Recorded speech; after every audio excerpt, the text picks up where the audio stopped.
কারণ স্টুডেন্টদের পরীক্ষা আছে। কেন তোমার কোনো ইমার্জেন্সি কি শুনি?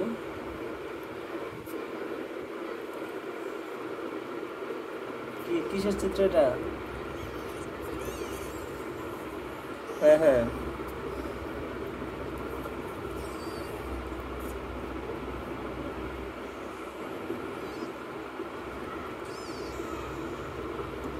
যেমন হয়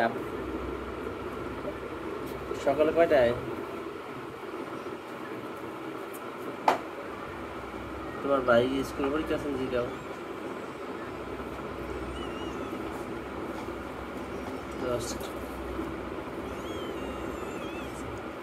8টায় না 7টায় করতে পারবে না?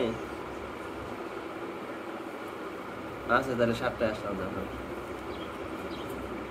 আচ্ছা ঠিক আছে, ওকে। হ্যাঁ, আর যে আজকে রাত্রে সময় পাই 8টার পরে, হ্যাঁ তাহলে আসতে পারি, শুনুন না। হ্যাঁ আচ্ছা ঠিক আছে, ওকে। চেষ্টা করবো স্যার আসার জন্য, আজকে যদি না পারি কালকে সকাল 7টায়। হ্যাঁ